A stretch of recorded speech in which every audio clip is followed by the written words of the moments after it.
Hello, everybody. Good afternoon, and welcome back if you did join us this morning. Before we get started, I did just want to apologise again for the technical glitch that we had this morning.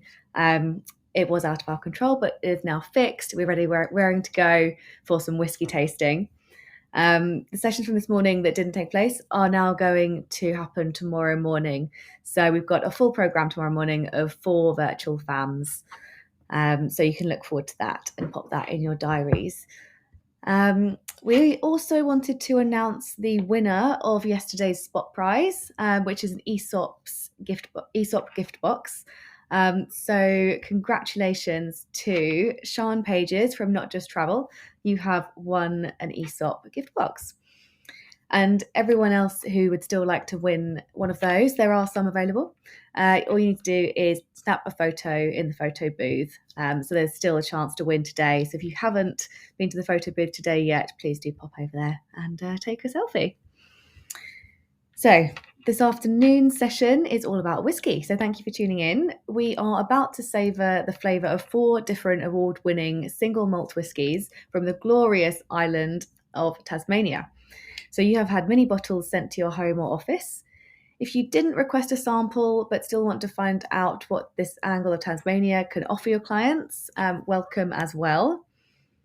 So please do get ready to join us now for a journey into the new world of whiskey. You can sip 4 world award-winning Lark Distilling Company drams while you are taking on a visual storytelling of Tasmanian whiskey stretching back over 150 years. Over 30 years, Lark has built what is now one of Australia's most famous whisky distilleries. It's recently nominated as one of 4 distillers for the Worldwide Whisky Producer of the Year award. The various Lark venues and experiences in Tasmania are quickly becoming a sought-after experience in their own right, by locals and visitors as well, with bookable tours available in a range of price points and exclusivity, all from the first certified carbon-neutral distillery in Australia. So I'm now going to hand you all over to Niall Marici, who is the Group Venues Manager at Lark Distillery, to get the tasting going. Enjoy. Brilliant. Thank you for that, Maddie. Hello to everybody. As Maddie said, I'm Niall. I run all of the hospitality experiences and venues for Lark Distillery here in Tasmania. I'm coming to you from one of our venues at the moment. This is our temple to all things Tasmanian whiskey in the state capital in Hobart. This is a venue we call The Still, which is one of 5 of our iconic whiskey and gin venues here in Tasmania. So if you do find yourself here, don't be a stranger. Please come and say hello to us.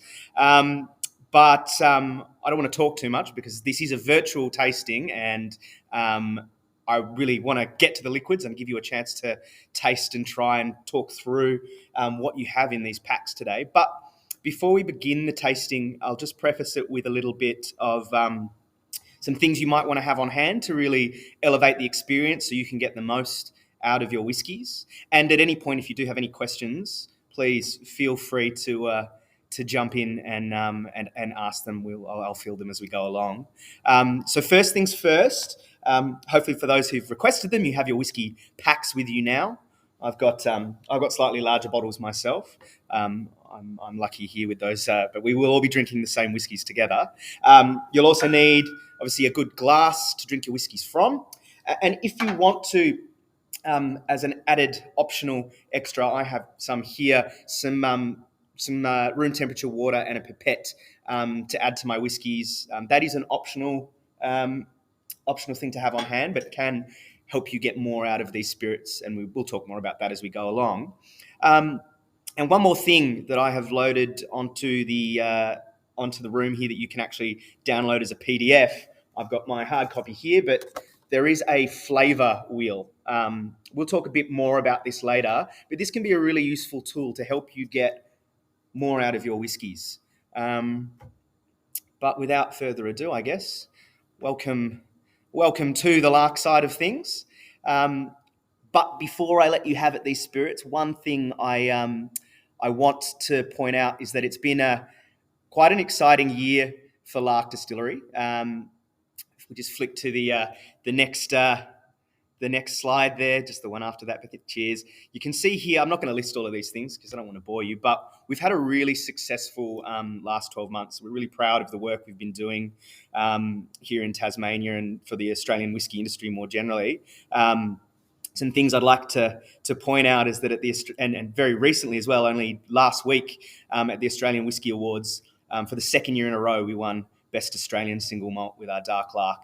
We had won it the previous year with our third edition of our Christmas Cast Single Malt. And also at the beginning of the month, we were really pleased to get the news that at the World Whisky Awards, we won Best Australian Single Malt of 2023 with our Kinoto Cast strength. So lots of exciting things happening at Lark, lots of really hard work from the team in production, and you're going to get to sample some of the fruits of their labour with me today. So without further ado, let's get down to business.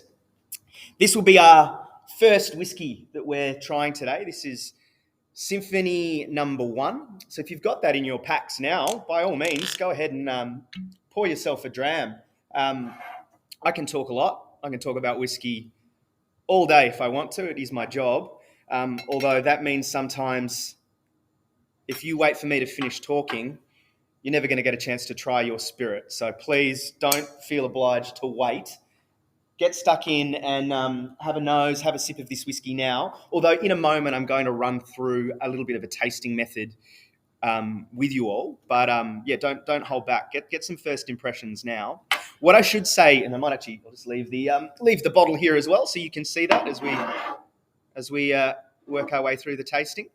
Now, Symphony number 1 is actually a bit of an unusual whiskey compared to the other whiskies we're going to try today, because this is the only whiskey that we make at Lark that is not actually single malt whiskey. This is the first blended malt from the House of Lark. So it's a composition of several different exceptional Tasmanian single malt whiskies married together in a vatting. So our head distiller, Chris Thompson, when he's making this spirit, he's creating a symphony of flavours with different whiskies on hand. So he's going to use, when he creates this, he's going to use some spirit from American Oak ex-bourbon casks to bring complexity and hopefully some bright tropical flavours.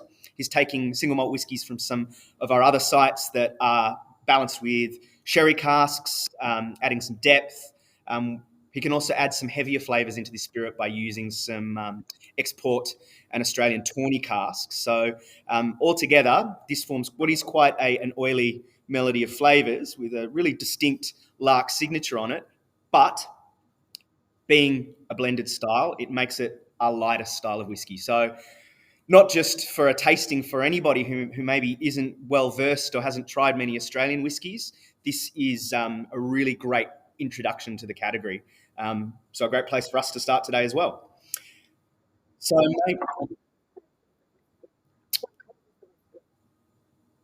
the code on your packs, yes, it should be SY1, Symphony 1.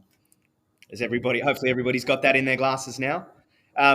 If you've just figured it out and you're pouring your dram out now, never fear, because what I want to do is give you a little bit of an overview of our tasting method and how we really get the most out of our single malts when we're sampling them. But if you don't mind jumping to the next slide there for me. When that next slide pops up, you'll see the threefold tasting method that we use for our whiskies. Before we, who's that handsome fellow there really enjoying his whiskey? He's obviously applying this threefold method. So the most important thing before you nose a whiskey really is to check its appearance. There's a few reasons we'd want to do this. I mean, number one is to check that our glass is full and might make the judgment there that we need a little bit more whiskey. So if you've made that judgment too, by all means, let's top our glasses up. But there are some more serious reasons we might want to look at our whiskies because we can actually determine some things that might influence the flavour impact just by looking at our whiskey. The first thing that might have some determination on the flavour of the whiskey is actually its colour. So if we look at this whiskey here now, if we hold it up to the light, we can assess its colour. Some whiskies will pour, much like this whiskey here, quite a pale straw colour. Some whiskies will be much darker. This will actually tell us a lot about the production method of the whiskey. Whiskies that have this pale straw colour often, or more often than not, will be whiskies that have been matured in typically American oak ex-bourbon casks, which is going to bring with it some really particular flavours in the whiskey. Darker colours might suggest different fortified wines. Light Auburn to really, really crimson dark red might suggest a whiskey that's been maybe matured in sweet sherry casks or maybe even tawny port casks. And needless to say, whiskies matured in those different casks are going to bring completely different flavours. So we can learn a lot just by looking. Colour important. Another really important part of the visual aspect of our whiskey is viscosity. So I'm just going to swirl my whiskey around my Glen can glass there a little bit to see if you can see it. Hopefully that shows up on the screen. But different whiskies have different viscosities. Now, remembering that whiskey, at least in the sense of the whiskies that we are making, there shouldn't be much in them other than water and grain. There's no additives. There's no sugar added to these whiskies. So viscosity tells us one really important thing. It tells us alcohol content and by extension, what we might expect the palate weight of the whiskey to be. And you can actually get really good at this. You notice when you swirl your whiskey around your glass, if you're all doing this at home with me, you'll have strands of liquid adhere to the side of the glass, and the speed at which these, as we call them, legs descend from the glass can give us a really good indication of alcohol percentage. You can actually get really good with this with a little practice. Now, like I said, that's going to maybe suggest to us palate weight, whether the whiskey's heavy in the mouth or lighter in the mouth. Looking at this, I mean, I'm cheating because I work with this whiskey every day and I know what alcohol percentage it is at. But if you try this a little bit over time, you get quite good at it. And that would suggest to me a whiskey that sits around 40% alcohol. So at the lower end of what we can actually bottle single malt whiskies at. And that is correct for Symphony No. 1. We bottle Symphony No. 1 very specifically at 40.2%. That is not a random percentage. That is the alcohol percentage that when we sat around at the tasting panel deciding on this whiskey, that was where we thought it showed its character best. So a very important decision is what we actually bottle our whiskies at. And you'll notice in the whiskies that we try today, there is an array of different alcohol percentages. But being at the lower end, it might suggest that this is a lighter whiskey on the palate, which I think you'll find it is. So we've looked at appearance. The next important stage of the tasting method to get the most out of our whiskey is aroma. Now, there's over 30,000 different aromas that we can identify. So aroma is really important in whiskey. Now, our taste buds, they can distinguish, generally speaking, they can only really distinguish about 5 of those significant flavour groups. So we're looking about, our sweets, our salties, our sours, our bitters, our umamis. It's actually your sense of aroma that is determining on your palate all the more nuanced flavours, which whiskey and hopefully Symphony No. 1 is really packed full of. These are not monolithic spirits. There is layer upon layer of flavour in these whiskies here today. So trust your nose, get it right in there in your glass. Remember as well that aroma in alcohol rises as vapor, so pass the glass around your palate. Towards the top of the glass, you might notice the lighter, what we call esters, maybe some light fruit character or light florals. Towards the bottom of the glass, where the aromas are heavier, so they're rising and falling, that's where we might notice richer caramels, sweeter, darker flavours. I don't know, see what you think here. There are no wrong answers. So once you've really taken in those aromas, then's the fun part, right? Tasting.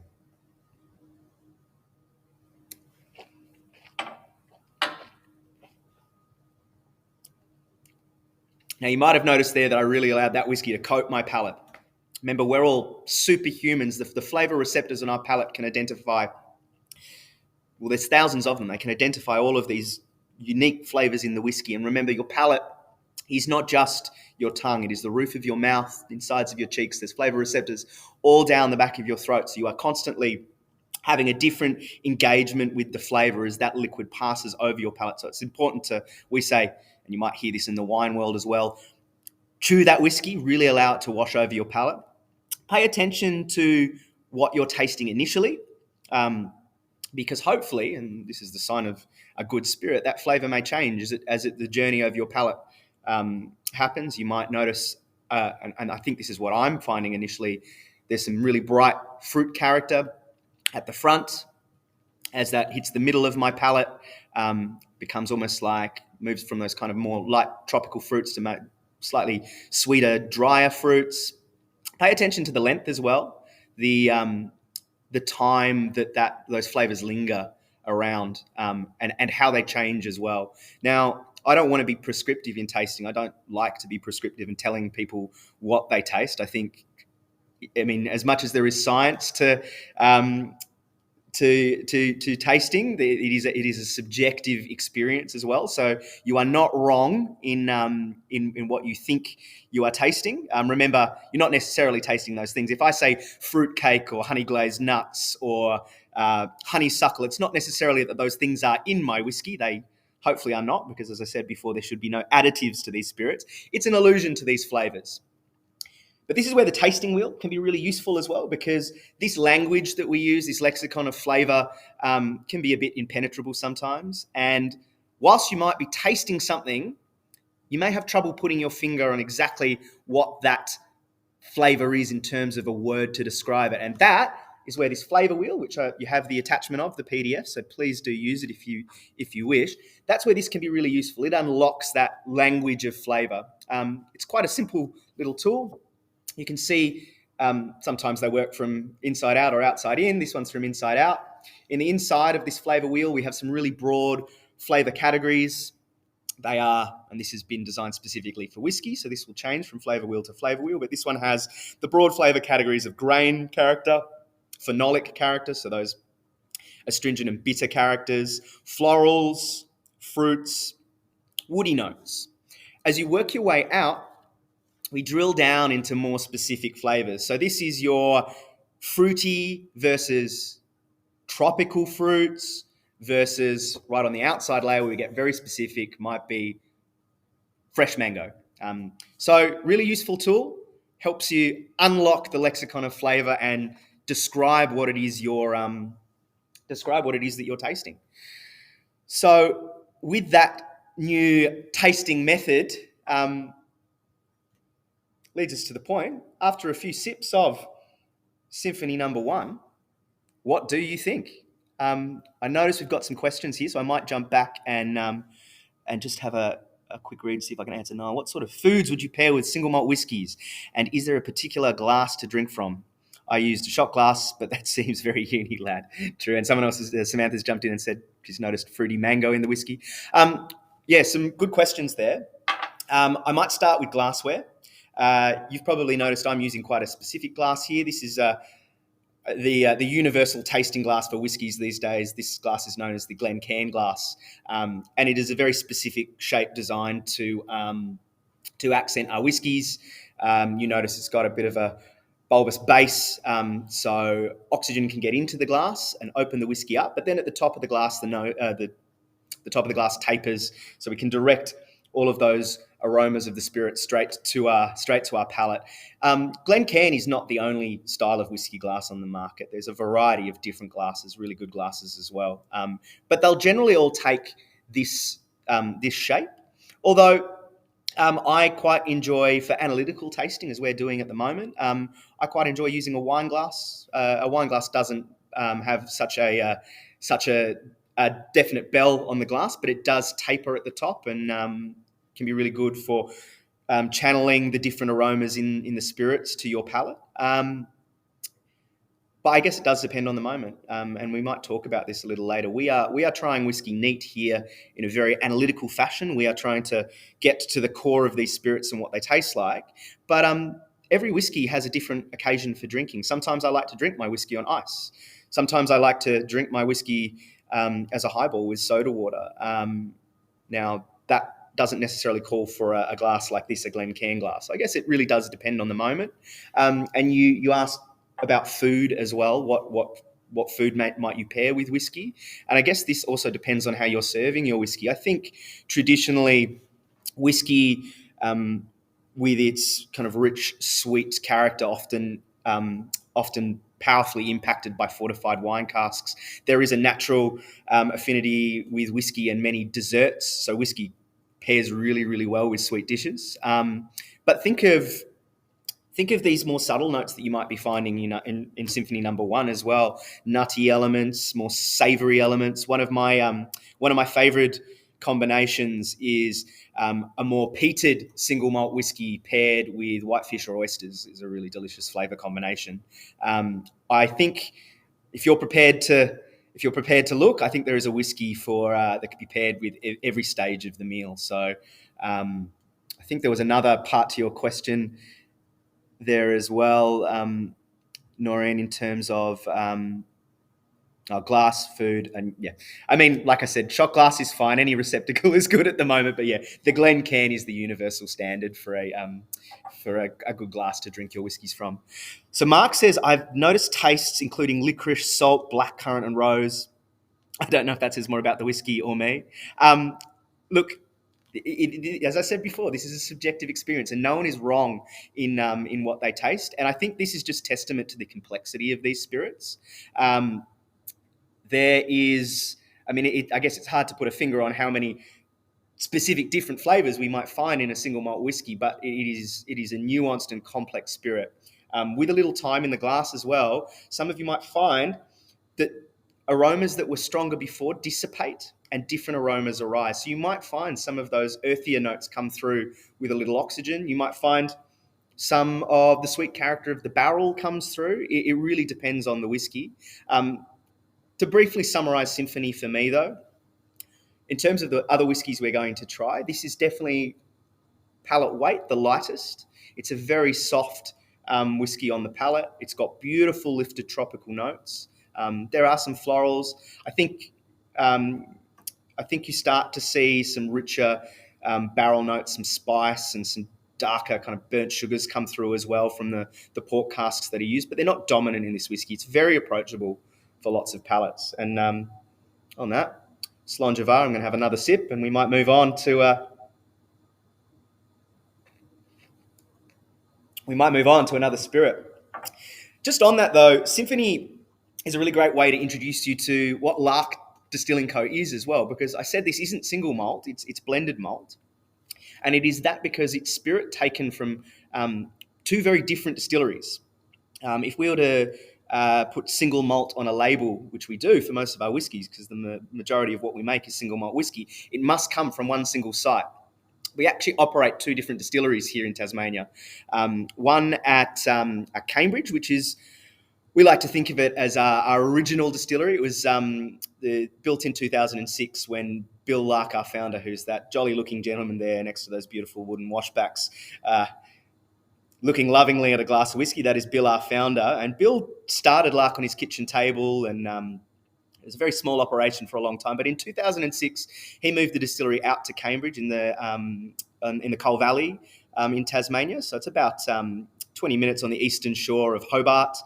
He set up a distillery there that produces about 200,000 litres of new make spirit a year. So a sizable amount of whiskey at least for Tasmanian standards. And that is our original site. So some of the whiskey in Symphony Number One comes from that Cambridge site. But in very exciting news, last year, we acquired a new distillery.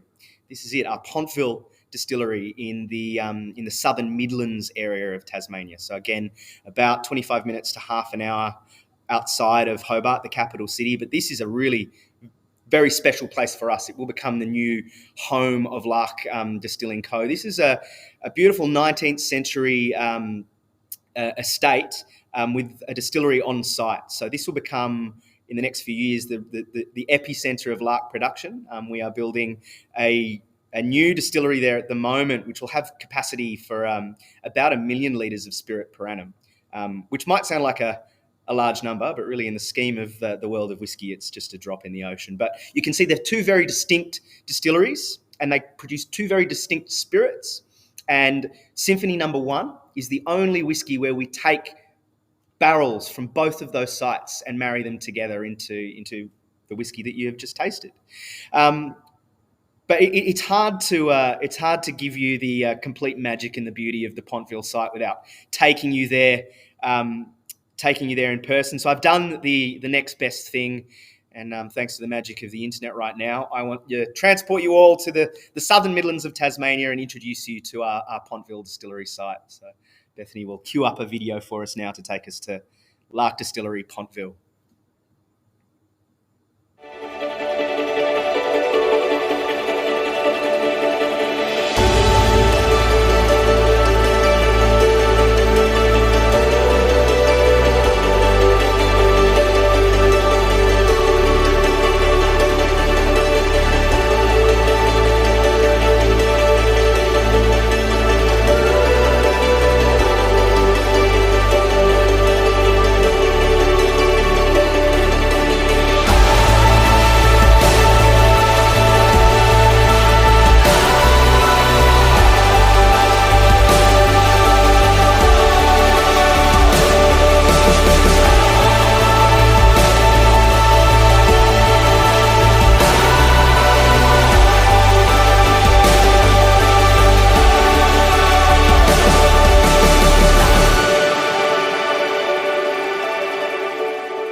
And there it is, Lark Distillery, Pontville, an absolutely picturesque property. We love we love being out there and having, it's a pleasure to work in a space like this. So we're very proud of it.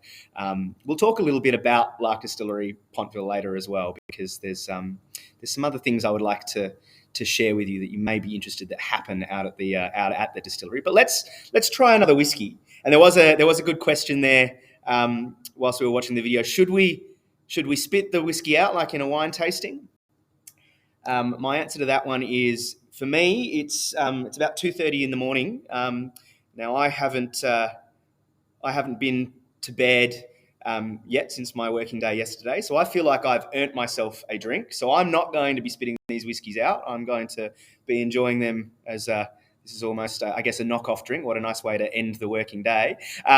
But yeah, if you've got things to do today as well, by all means, feel free to use a spittoon. What's important is that you are coating your palate with the liquid, swallowing the whiskey, and enjoying the intoxicating effects that the whiskey can have is just that's the added bonus at the end. You're not losing any of the flavour experience by spitting whiskey.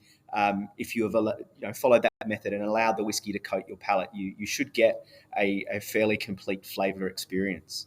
But let's move on to another whiskey. You were promised single malt whiskey, and I didn't deliver with the first dram. That was a blended malt, but this is single malt. Not any old single malt either. This is really the quintessential Australian single malt. This is Lark Classic Cask, and this is one of my all-time favourite Australian whiskies, but one of my all-time favourite whiskies. And in my opinion, this is the spirit that really does set the benchmark for Australian whiskey. And it is the whiskey that, some could claim gave Australian whiskey its reputation. Because this whiskey is, and what I'm holding here, and in your packs, we might have a slightly different vatting or marriage, but what I'm holding here is the latest marriage of Classic Cask. So this spirit was disgorged from the casks only a number of months ago, and it only went into these bottles a couple of weeks ago. But this whiskey is still made in the style of the very first releases of Lark whiskey, which was around the year 1998, and a few single cask releases through the early 2000s. And the whiskies that were released by Bill and Lynn Lark at that point really created that Lark thumbprint, and that still lives on in today in the bottlings of Classic Cask. So if you haven't already, pour yourself a hearty dram of your Classic Cask, as I am now. Check for an empty glass. Yep, I'm going to add a little bit more for myself there. Now, this whiskey, I mean, it ticks.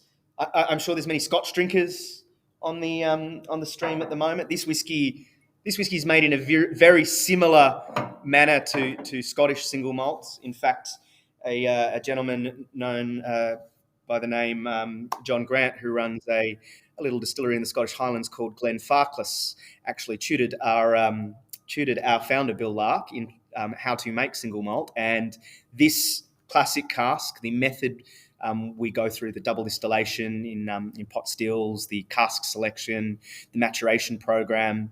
All of that is informed by Glenfarclas and John. So there is a direct connection there between the old world Scotch whiskey and the new world Lark classic cask. But follow the method. Let's have a little look at the whiskey. You can see this whiskey. Oops, I think I've got some questions there. So with your code, it should be CC, should be the prefix on it, I believe. Although there should be a little blue label on the side that says classic cask as well. Is anybody else struggling to find their classic cask? Seems like most people have found it. Beautiful. All right. Well, once you've got a healthy dram, follow the method. Have a little look. Color slightly darker than the Symphony. And remember, I said color can tell us a lot about whiskey, particularly the cask that it's matured in. And this is a big indication.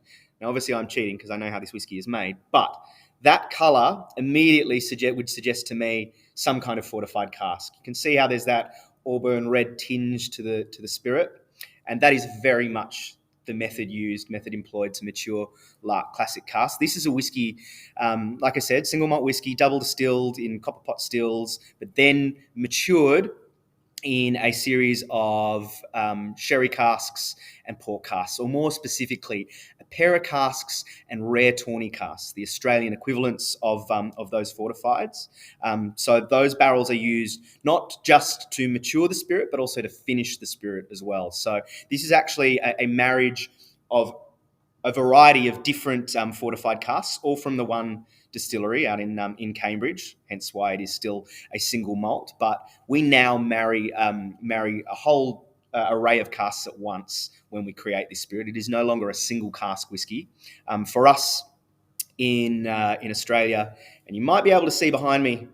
Oh, hang on, this side here. It's a little hard to see on the video, but there is a huge barrel wall towering behind me, and those barrels, whilst they look imposing, they're actually quite small barrels in terms of the standard size whiskey barrels you might see in whiskey distilleries the world over. They're 100 litre to 200 litre barrels, which is considered small barrels. And that is a hallmark of our aging program, is to use those smaller casks. So you can imagine if we were just releasing one barrel at a time, we're not getting a lot of whiskey.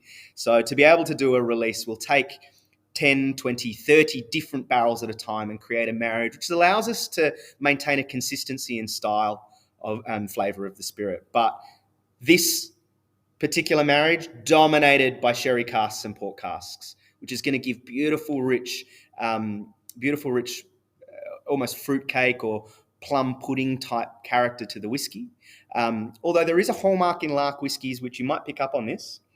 I'm going to just have a quick look at the comments to see if there has been any comments about certain flavour notes that people are picking up on. Yep. So make sure everyone's drinking the CC, the classic cask. Sweet and spicy, absolutely. Now, when I use that term fruit cake, I think that encapsulates that sweet, spicy note. It's dried fruits and baking spices. Is anybody getting a little bit of that Christmas pud? That's the port cask coming through with the Christmas pud. But there is, and if you look for it, hopefully some of you may find it. There is in the Lark DNA, which we hope is in spades in the classic cask. There is a little bit of a citrus note paired with butterscotch. So we often sometimes pick up candied orange over butterscotch or candied orange over chocolate in our classic cask whiskies. But this is, and hopefully you see this when you take a sip, as I am going to now.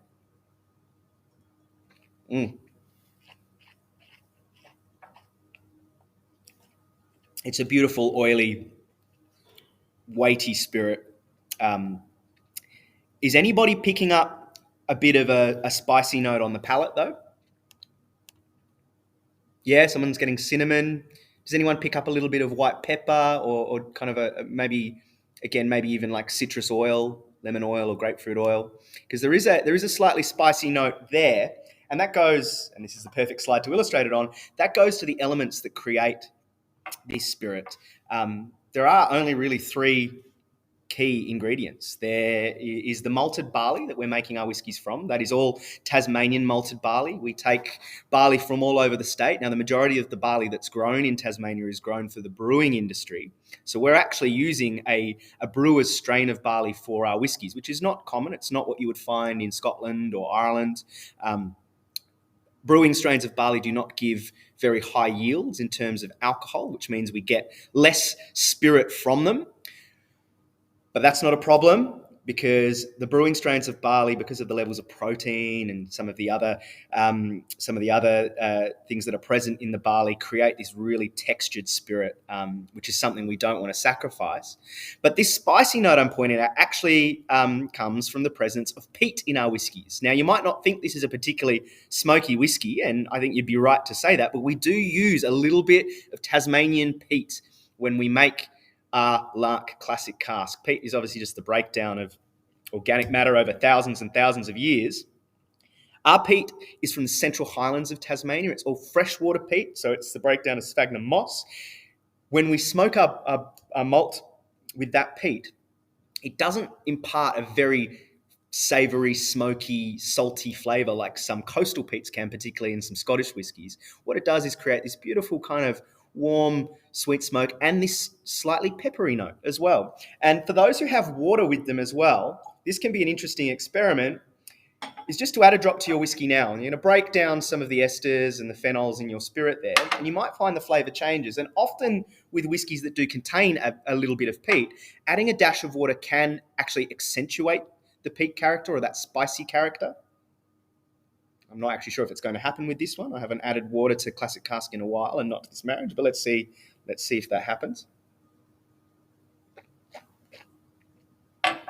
In fact, a few things have changed there for the whiskey. I think that spicy note has appeared more, but I think some of the butterscotch character and that kind of fruit cake character has subsided, and I'm getting a bit more florals and lighter fruit as well. So it's almost like the whiskey's got a little more ethereal, a little more fruity as well. It's really fun playing around with a dash of water in your spirits because you're actually causing a chemical change, which is going to change just as if I left this glass aside for a few hours and came back to it, I would have a different flavour experience because the spirit will go through change. And this is one of the joys of drinking single malt whiskey as well, is that, like I said, it is not monolithic flavour. There are so many layers of flavour there. Yeah, we're getting some great flavour notes here. I love that one, cloves and white pepper. I agree with that wholeheartedly, Noreen. That's definitely. And someone said malt, so you're getting that grain character. I'm going to be honest with you; these are fairly young whiskies. We don't put age statements on our whiskies. I'm not going to get involved in a conversation about that now. It can get a little bit boring, but compared to, say, Scottish whiskey, Tasmanian whiskies are a lot younger. They show a bit more of their grain character, and we're proud of that. We're proud of that beautiful, rich sweetness that the grain brings. So it's good that you're picking that up. But we keep hinting at history now. We keep talking about Scotland versus Australia. So what some of you might not know is that Lark is actually the very first licensed distillery in Tasmania in over 153 years. And it's the distillery that really kick-started the distilling revolution in Australia. So this timeline points it out quite clearly, the journey we've been through. There's over 300 small distilleries in Australia now. Back in 1992, there was a grand total of none. So it's been a very exciting journey over the last 30 odd years for my entire life. You can see that whilst there has been a tradition of distilling in Australia previously. You can see around the year 1839 in Tasmania, distillation was almost entirely prohibited, and there was no whisky made between that point and Bill and Lynn Lark getting their license in 1992. Although they did find out in 1990, when they first wanted to start a distillery, that it was actually effectively prohibited because of our Distillation Act.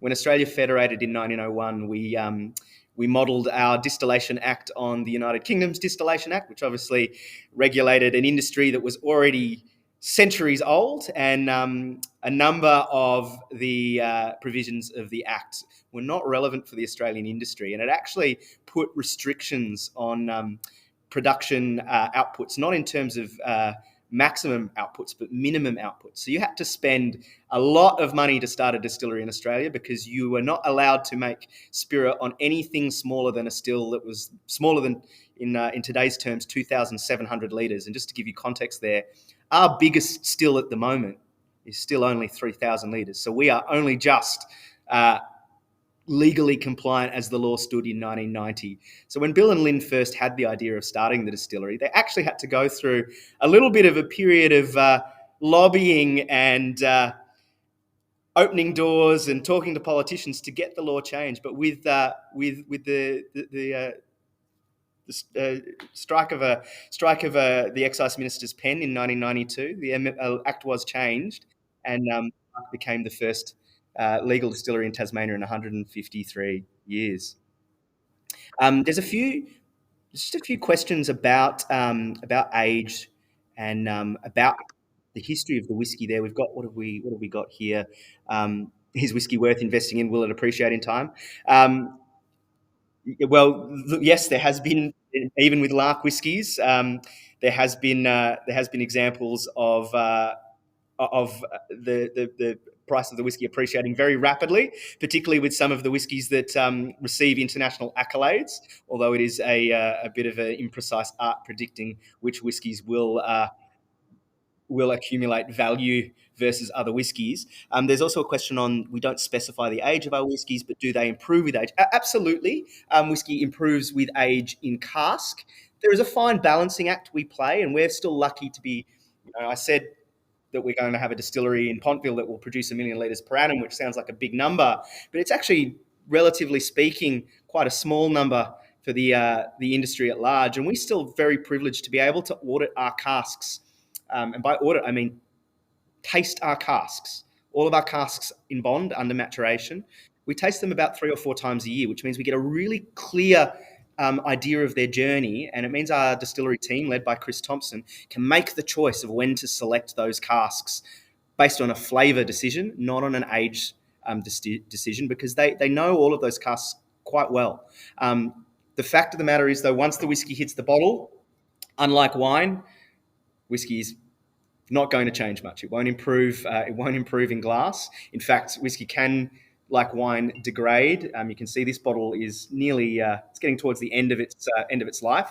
This is a bottle here from the still, though, which we're pouring quite a lot of. But at home, do bear in mind, if you are drinking your whiskey slowly, so we've got about 1/3 of whiskey in this bottle. 2/3 of that whiskey is oxygen and air sitting on top of that whiskey, and that will cause an oxidative effect on the spirit. It won't spoil it like it can spoil wine or beer, but it will sap away some of the electricity of the spirit. It will change some of the flavours, just as the flavours will change as they sit here in our glass. So do be aware of that. But once the whiskey comes out of cask and is in bottle, there shouldn't be much change at all. It won't improve or degrade in that glass as long as you store it well. But I guess this all begs the question: why Tasmania? Why did Bill and Lynn decide that this was the place that they should make single malt whiskey? And rather than me try to answer that, I'd like to introduce you to our founder, Mr. Bill Lark, the godfather of Tasmanian whiskey.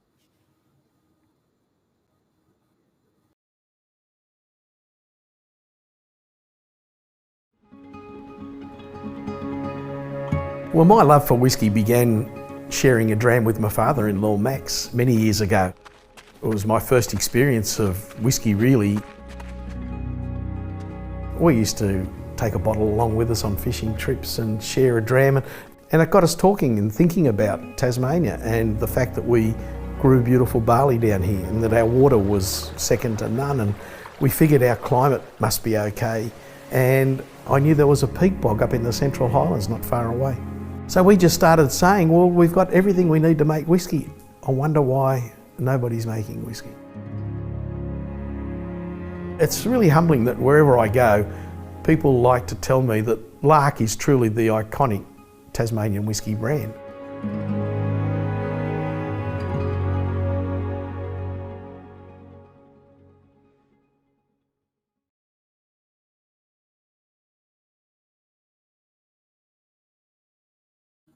And there he is, the man himself, Mr. Bill Lark, who really we have a lot to thank him for down here at the southern end of the world, particularly for people like myself who work in the whisky industry. So I've got time for a third whisky. I'm not going to spend so long on this whisky now because what you're trying next, what I'll pour next, is Lark Classic Cask, but the cask strength version of it. So hopefully the prefix you have on your bottles is CS. If you want to find that one now and pour out a dram for yourself and go through that three-step method yourself, I'm just going to give you a little context on what this is.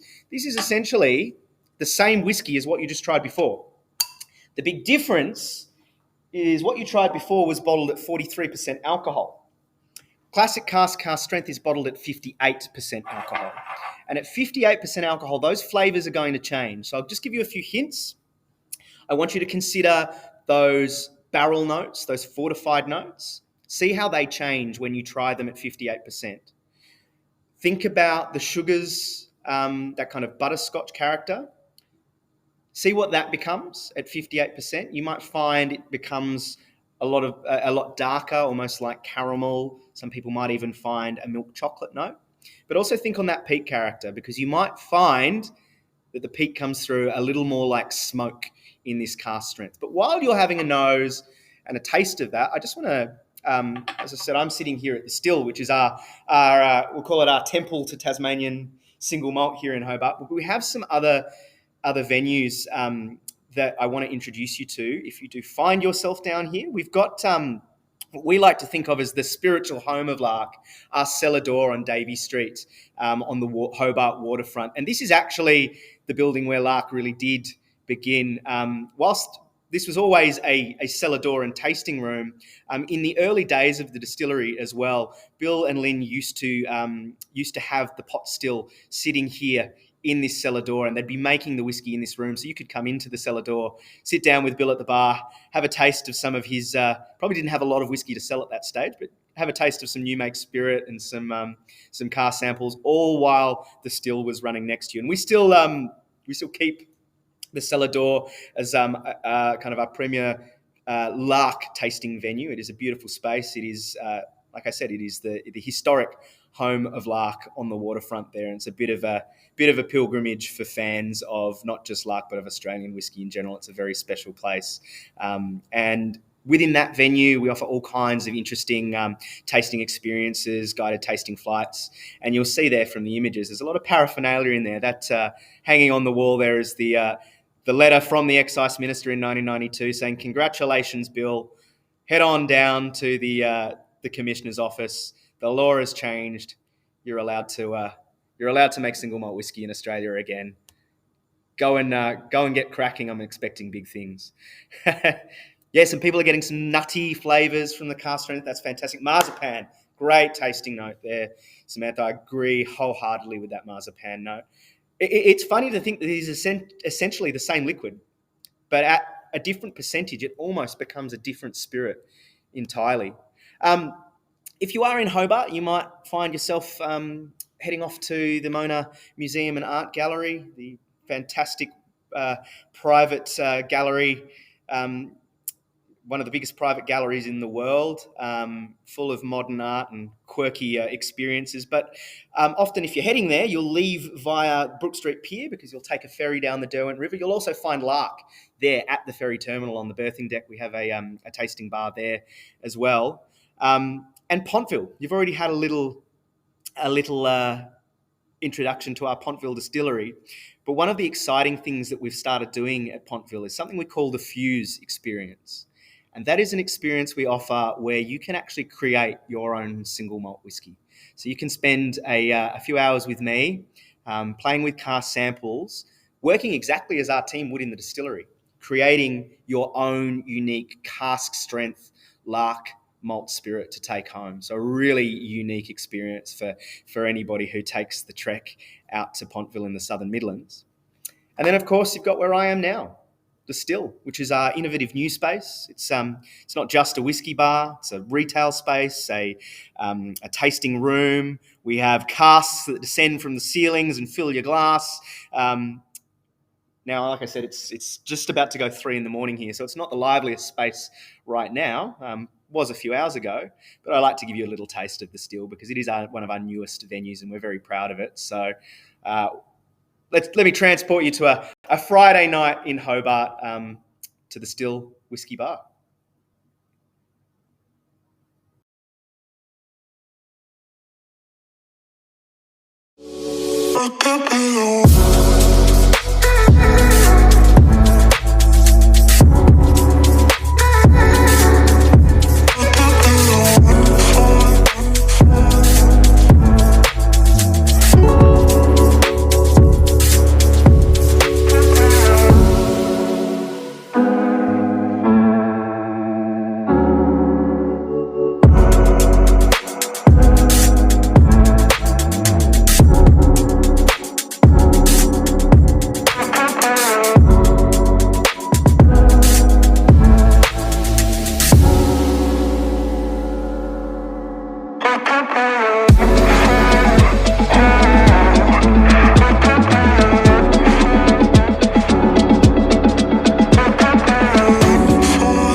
So there you have it. Whilst The Still also holds a museum of Lark spirit that you can also sample through our Lark deep dive experiences, it really is about celebrating the entire industry. So we have spirits on the bar here from every Tasmanian single malt distillery, and some even further afield on the mainland of Australia, and even a little selection of Scottish whiskies as well. So it is this is truly a celebration of an industry that is 30 years young, but whose reputation vastly exceeds its production. What did everyone think of cask strength? We've got some great flavour notes there. Whiskey on tap. Now you're talking. Absolutely. Well, come and visit us, Samantha. Those whiskies that are on tap as well are actually things that you will not be able to try anywhere else. They are unreleased single cask spirits specifically for our tasting experiences here at The Still. So whiskey that you will find literally nowhere else in the world. So you've hopefully all had a little sip of cask strength. I sure have. This is one of my all-time favourite Larks. But now having tried classic cask and its cask strength cousin, you should all have a really good idea of what traditional Lark whiskey is, if there is such a term, what Lark has come to mean over the last 30 years. The last whiskey, and we've got about 10 minutes to go through the last whiskey, just while I have another sip because I love cask strength so much. It is such a driven spirit. But the last whiskey we're going to try is a bit of a rule breaker. Now, a whiskey industry that's only 30 years young means there's not a lot of rules or traditions that we need to stick to. And whilst we can make a whiskey like our classic cask or our cask strength that is very traditional in a sense, and takes its cues from Scotland and the vast traditions and the age-old traditions of Scotch whiskey, we can also do some fun experimental things here at Lark. I guess our sense of rebellion, our sense of eschewing the norm really comes through in the next whiskey you're going to try. This is our Kinotto cask. Now, you might have noticed, for those who are paying attention at the beginning, that the cask strength version of Kinotto cask, only at the beginning of the month, actually won at the World Whisky Awards the Best Australian Single Malt of 2023. So it is a whiskey that is radically experimental, but it is also winning fans and winning awards. So I think we've proven a point that this was an experiment worth undertaking. So if you find your last vial, if you find your last vial and pour yourself a dram, I'm going to tell you a little bit about our Kinotto cask. Now, hopefully everybody knows what Kinotto is. If you're thinking, hang on, Kinotto, it's an orange that the Italians make a soft drink out of. What's that doing in whiskey? That can't be right. Well, no, it is right. This is a whiskey that has been finished, so spent the last stage of its maturation journey in a barrel that has been primed and seasoned with a Kinotto jus, or the sugar syrup, used to make a Kinotto by a local Italian liqueur maker here in Hobart. So it has all of those beautiful citrus oils and myrtle-like qualities of Kinotto. We've taken that syrup, just flushed it through the barrels that the whiskey was eventually put into, and it has created what is some might not even recognise this as single malt whiskey, although I tell you, for all intents and purposes and to the letter of the law, this is single malt, and it is whiskey, but it's something radically different. Does anybody want to offer a note in terms of aroma? Someone's jumped in. Samantha said citrus straight away, and absolutely peach, beautiful. You're getting those beautiful sweet characters. Now you imagine it is actually it's a sugar syrup essentially that has seasoned this barrel, so there's a little sweetness there present in the whiskey from that. Does anyone get a little hint of cinnamon? Hopefully you do, because in the Kinotto recipe, there was a large amount of cinnamon and allspice used, as well as multiple other spices, and they are hopefully there present in the whiskey as well. But this is a real rule breaker, this whiskey. It is something altogether different. Has anyone had a sip yet? Is this transporting anyone to southern Italy? That was the hope, the intention with this, is that you'd have a sip of this and you'd be, I don't know, find yourself on the beach in Sorrento or somewhere like that.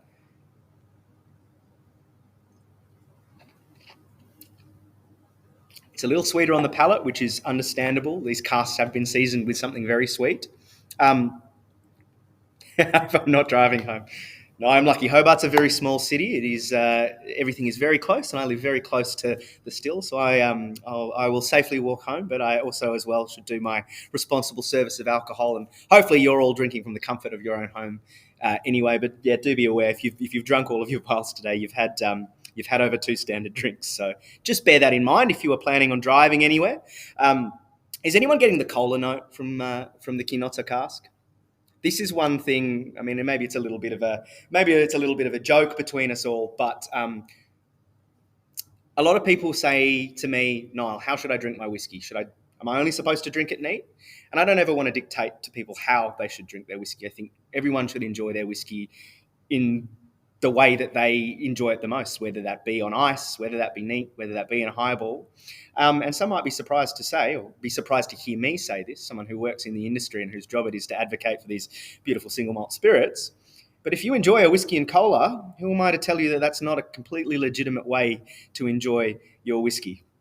And I think the cola note that comes through in the Kinotto cask actually is almost a little pre-made whiskey and cola for you there. And I think those cola notes actually complement the malt spirit really, really well. So if you are a whiskey and cola drinker, don't let anybody tell you that that's a lesser way to drink your whiskey. It's not a way I drink my whiskey, but I don't think it's any less legitimate way. Don't let anyone tell you how to enjoy your spirit. At the end of the day, once this is in your glass, it is yours, and you should enjoy it as you see fit. But on that note, I will just quickly check if anybody's got any other questions. Even now, did anybody want to jump in and ask me a question? Maybe come onto the stream if you had any questions about Lark or these spirits we've tasted. I'm more than happy to. Ginger also, absolutely. And there was ginger in the recipe. So yeah, very, very astute palate there, Samantha. You're picking up exactly what was in the Kinotto itself. But if anybody does have questions and wants to jump on, I'm more than happy to answer them to the best of my abilities.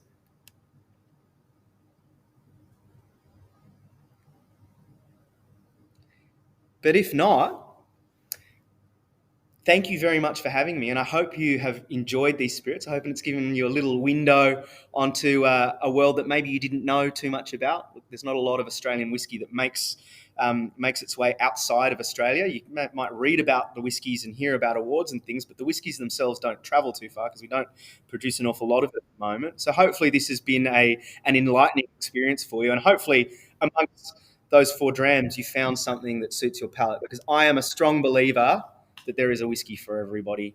It's just a matter of tasting and finding which one it is. Hopefully, for all of you, that whiskey is a Lark whiskey. And thank you for having me, Slunjava. Cheers. Yeah. I think Samantha's going to join us and have a chat.